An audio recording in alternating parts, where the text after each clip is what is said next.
In her race for the White House, Kamala Harris had hoped to tap into anger about the U.S. Supreme Court's decision to overturn the federal right to abortion 2 years ago. Why exactly is it that they don't trust women?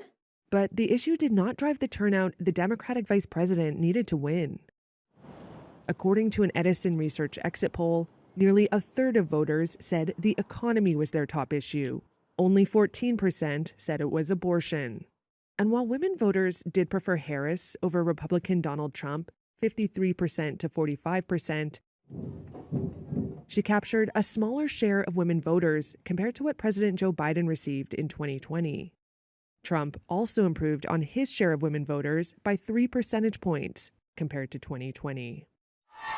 The conservative court's decision to overturn Roe v. Wade in 2022 triggered a wave of restrictive abortion laws in Republican-controlled states.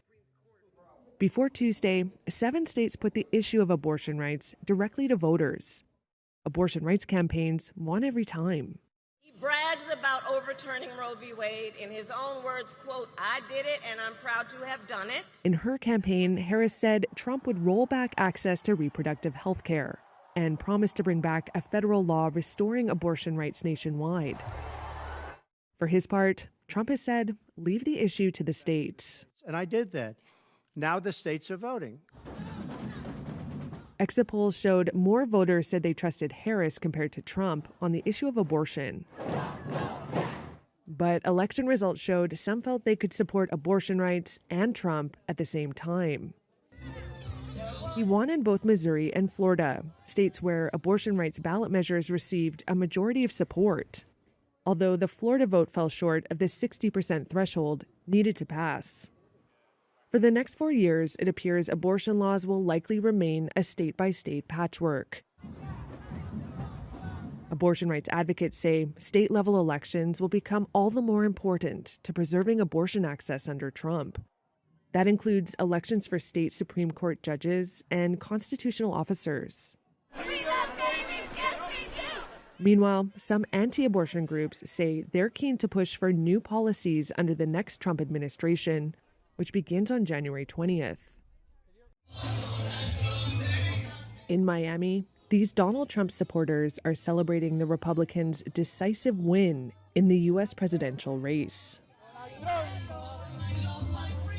Some say they're also celebrating another victory, an abortion measure getting knocked down in the state.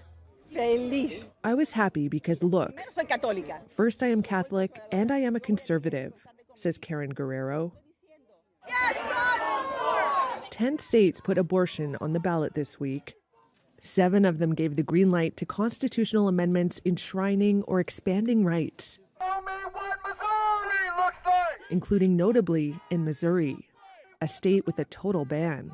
This is what democracy looks like! But in Florida, a proposal to amend the state's constitution to guarantee abortion rights fell 3 points short of the 60% vote threshold needed. In South Dakota and Nebraska, voters rejected measures that would have added abortion rights to the state constitution. In Nebraska, voters also approved a measure enshrining the state's current 12-week ban that has some exceptions. The results gave anti-abortion advocates their first victories since the U.S. Supreme Court ended the constitutional right to the procedure in 2022. In the wake of that ruling, more than a dozen states moved to ban abortion in all or most cases.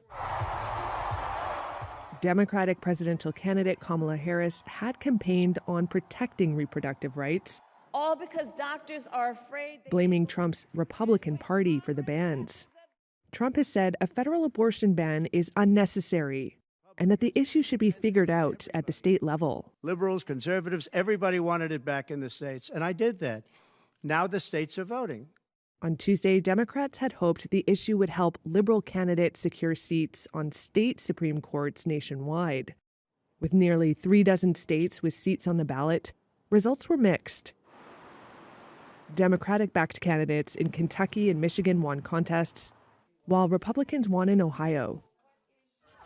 In Arizona, voters declined to kick 2 justices who had upheld an 1864 abortion ban off the bench in a retention election.